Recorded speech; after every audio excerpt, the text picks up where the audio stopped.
New footage just dropped showing what looks like one of FIO's own finally catching up with Yungeen Ace. Ever since Foolio's death, his affiliates have been threatening to get Yes, yeah.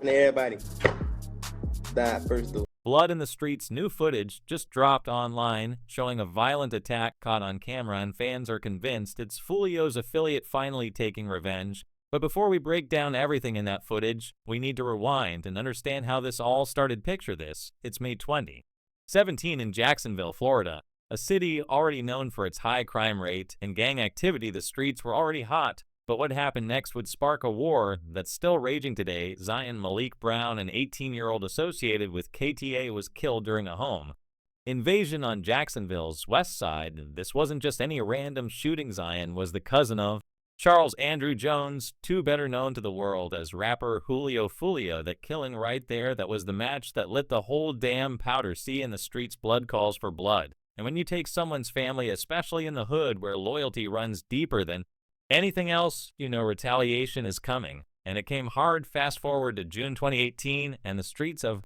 Jacksonville witnessed one of the most brutal retaliatory attacks in the city's recent history. We're talking about the town center shooting that would change everything. Trayvon Bullard, Royal Devin Smith Jr., and Jacob Dasha Groover, all ATK members, were gunned down in what investigators believe was payback for Zion's death. But here's where it gets really personal. Trayvon Bullard wasn't just any ATK member. He was the brother of Kenyatta Bullard, better known as Yungeen Ace, the leader of ATK. Now imagine being Yungeen Ace in that moment. You're a young rapper trying to make it out the hood, and suddenly your little brother gets murdered in what's clearly gang retaliation. That type of loss, that type of pain, it changes a person forever.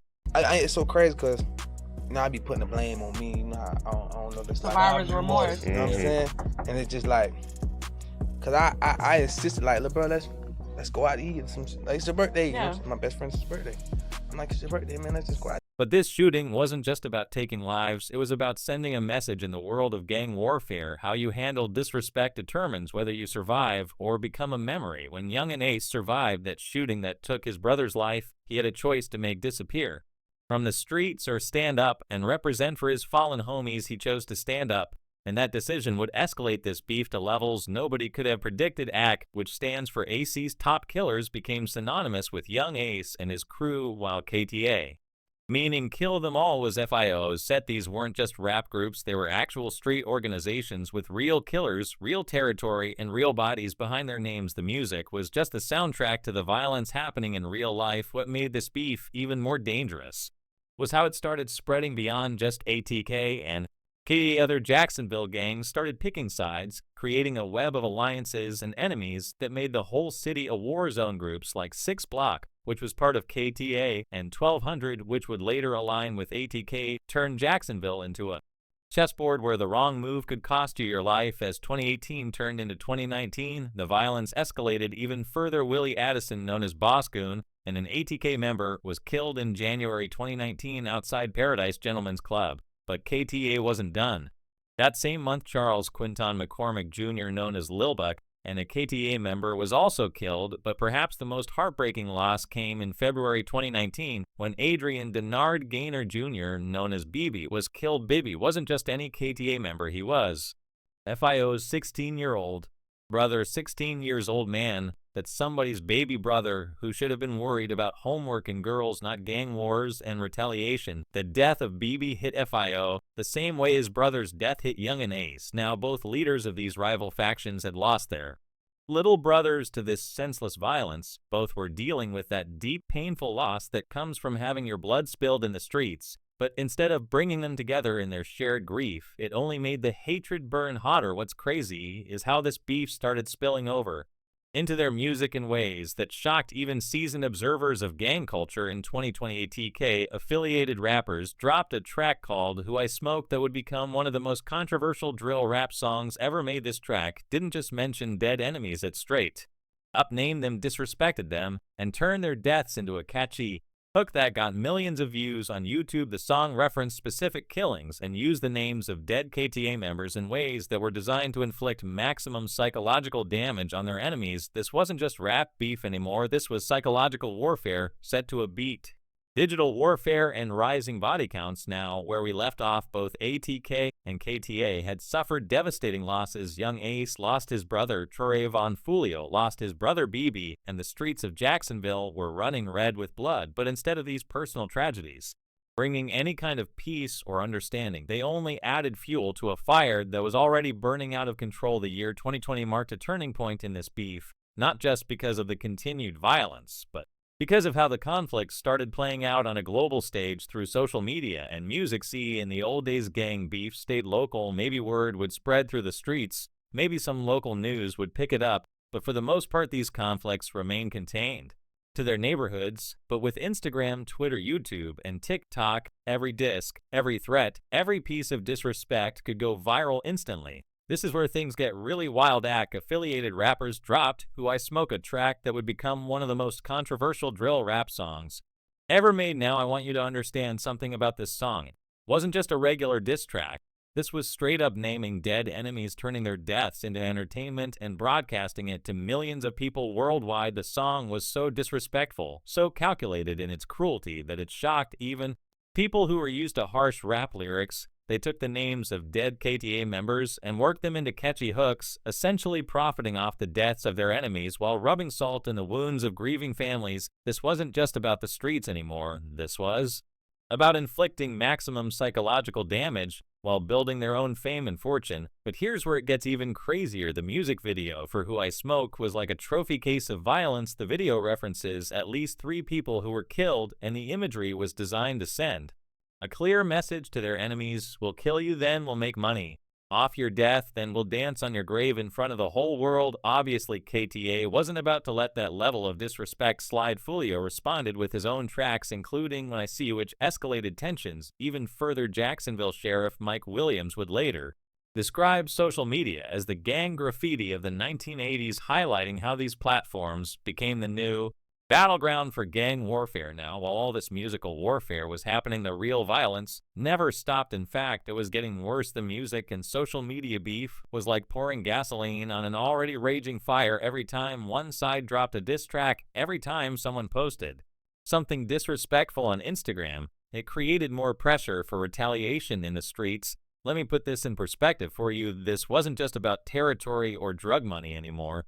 Though those elements were definitely still there, this had become about respect, reputation, and proving who is really the most dangerous crew in Jacksonville. When you put a bounty on someone's head through a rap song that gets millions of views, when you disrespect dead enemies to their families' faces through social media, you're creating a situation where violence becomes inevitable. The authorities were definitely paying attention. Law enforcement agencies started monitoring both groups closely, but catching gang members in the act of planning or carrying out violence is incredibly difficult. These aren't stupid people. They know how to move in the shadows, how to communicate without leaving evidence, and how to make sure their hands stay clean while still sending deadly messages. As we moved into 2021, 2022, and 2023, the violence continued to simmer. Additional victims included Lawrence Davis in 2018, Adrian McKenzie in 2023, Enrico Osama and Julian House in 2023. Though their specific gang affiliations weren't always clear in every report, what was clear was that Jacksonville had become a war zone where young black men were dying at an alarming rate. The thing that made this whole situation even more tragic was how it was affecting the broader community. Innocent bystanders were getting caught in the crossfire, families were living in fear, and entire neighborhoods were being held hostage by this ongoing conflict. This wasn't just a gang problem anymore, it was a community crisis. Meanwhile, both Yungeen Ace and Foolio were building their music careers off this violence. Their most popular songs were the ones that referenced the beef, that named their enemies, that detailed the violence. They were literally profiting from the same conflict that was destroying their community. It created this perverse incentive where peace was actually bad for business. Social media made everything worse. Every Instagram post, every tweet, every Facebook status was analyzed for hidden meanings, perceived disrespect, or threats. A picture of someone wearing certain colors in a certain neighborhood could spark retaliation. A song lyric that mentioned a dead enemy could lead to another shooting. The internet had turned every interaction into a potential spark for violence. The use of social media and rap music became a critical escalation mechanism, with both sides posting videos and tracks that taunted rivals and documented criminal activities. Law enforcement was watching, taking screenshots, building cases, But the nature of social media made it incredibly difficult to prove that a rap lyric was actually a confession to murder or a threat of future violence. By 2023, this beef had gained national attention. Hip-hop blogs were covering every development, YouTube channels were breaking down the lyrics for hidden meanings, and true crime podcasts were analyzing the violence. What started as a local gang conflict had become entertainment for millions of people who had never set foot in Jacksonville, but were fascinated by the real-life drama playing out online. But while people were treating this like entertainment, real families were being destroyed, real mothers were burying their sons, real children were growing up without fathers, and real communities were being torn apart by violence that seemed to have no end in sight. All of this eventually led to Foolio's death, the murder that shocked hip-hop. It's June 23, 2024, a date that would forever change the landscape of this conflict. Julio Foolio was celebrating his 26th birthday, and like many young people, he was documenting his celebration on social media. Pool party start the day at 5, 6 o'clock. If you already got the address, pull up, man. You got the address, pull up. If you need the address, DM me right now. The pool party start at 5, 6 o'clock. FIO posting your location online was like painting a target on your back. He had been the target of multiple assassination attempts over the years, and everyone in the streets knew that ATK wanted him dead despite the danger FIO was living his life. He had over 1 million Instagram followers and 950,000 monthly listeners on Spotify. His music was reaching people all over the world, and he had every reason to celebrate making it this far despite all the attempts on his life. But the streets don't respect success.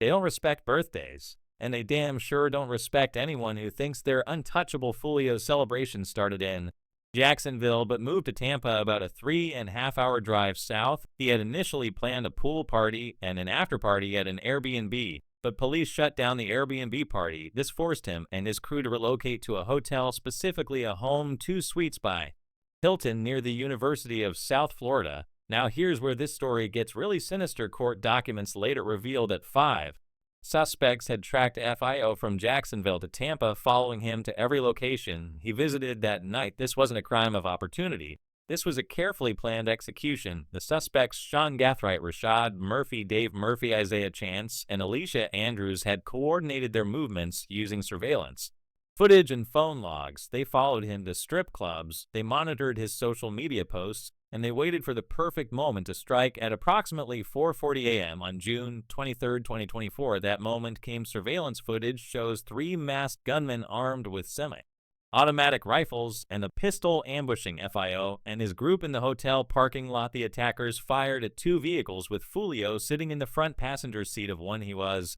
struck multiple times and died at the scene, while 3 others were injured but survived. The assassination was swift, brutal, and professional. These weren't random street thugs acting on impulse. These were organized killers who had planned every detail of their attack. Tampa Police Chief Lee Burkhoff stated that the suspects, believed to be members of ATK and 1200, had traveled to Tampa specifically to murder Foolio as retaliation. The investigation that followed was massive. Tampa Police Department worked with Jacksonville Sheriff's Office, FBI, ATF, and local prosecutors to build their case. They used surveillance footage from the hotel and multiple Tampa nightclubs, phone logs, license plate readers, and witness statements to track down the killers. One of the most damning pieces of evidence was a text message from Rashad Murphy boasting about the murder shortly after it happened, indicating the premeditated nature of the crime. This wasn't just about revenge. These killers were proud of what they had done. The arrests started coming fast. On July 27, 2024, Sean Gathite, Isaiah Chance, and Alicia Andrews were apprehended in Jacksonville. Rashad Murphy was arrested on July 30th, 2024. After a standoff, the last suspect, Davian Murphy, remained on the run until January 2025, when he was finally captured. All 5 suspects have been charged with first-degree premeditated murder with a firearm and conspiracy to commit first-degree murder with a firearm. Even more significantly, the state of Florida has filed notices to seek the death penalty for 3 of the suspects, Isaiah Chance, Sean Gathite, and Rashad Murphy. Court documents revealed the sophisticated level of planning involved. The suspects had tracked FIO's movements, coordinated their attack, and even had designated roles: 3 shooters and 2 lookouts. Alicia Andrews allegedly provided her phone for communication between the group, making her an essential part of the conspiracy, even though she didn't pull the trigger. But here's where this story takes an even more tragic turn. The murder of FIO didn't end the violence, it actually made things worse. On January 24th, 2025, just 7 months after FIO's death, 7-year-old Brian Allen was killed in crossfire linked to the same gang feud. 4 men, Keith Fields, Donnell Lenz, Keith Johnson, and Zaro Sykes, all associated with 6 Block, were arrested for targeting an ATK associate and accidentally killing an innocent child, a 7-year-old baby man. That's what this beef has come to, killing children. The motive was linked to a song called 6 Ways to Die that insulted 6 Block by referencing dead members, showing how music continues to fuel this deadly cycle of retaliation. The murder of Foolio has had a profound impact on Jacksonville and the hip-hop community. Professor Andrew Carwell from Florida State College at Jacksonville wrote an opinion piece expressing his shock upon learning that one of his top students, Sean Gathite, was arrested for the murder. He highlighted the broader societal issue, noting how many young lives are being ruined and families destroyed by this senseless violence. All 5 of these defendants are facing life in the Florida State Prison, even the ones who didn't pull the trigger. In Florida, if you participate in the planning of a murder, you can be held accountable for the person's death. And that is what we intend to do here. There were 3 people who pulled the trigger. You saw it on the video. 5 people, though, are charged with murder. The level of planning and coordination between these 5 defendants was truly alarming. Now, there's been a lot of speculation about whether Yungeen Ace was involved in ordering Foolio's murder. Social media claims, including viral posts alleging that Ace paid $10,000 for the hit, have fueled public perception. However, as of June 19, 2025, young Ace has not been charged with any crime related to FIO's murder. Ace has denied involvement, stating on Instagram Live, "That's sad. I ain't going to lie, bro. Leave the streets alone, playa. I don't condone like that." He even revealed that he and Foolio were on good terms before the murder, which contradicts the narrative that he ordered the hit. The trials for Foolio's alleged killers are scheduled to begin in late 2025 and early 2026. All suspects have been denied bond with judges, citing their danger to the community. The state's pursuit of the death penalty shows how seriously they're taking this case. But here's the real tragedy: none of this had to happen. Foolio was just 26 years old. When he was murdered, he had a successful music career, hundreds of thousands of fans, and was making money doing what he loved. Instead of enjoying his birthday with friends and family, he died in a hotel parking lot because of a beef that started when he was barely out of high school. The cycle of violence continues. Research suggests at least 10 people have been killed in this feud, with more possible. Brothers have lost brothers, mothers have buried their children, and an entire community lives in fear because young men can't let go of grudges that should have died years ago. The story of ATK versus KTA isn't just about gang violence. It's about how poverty, lack of opportunity, and a culture that glorifies violence can trap entire communities in cycles of death and destruction. It's about how social media and drill rap can turn local beefs into global entertainment while real people suffer and die. That brings us to the end of the story. For more interesting videos like this, click on the cards on your screen.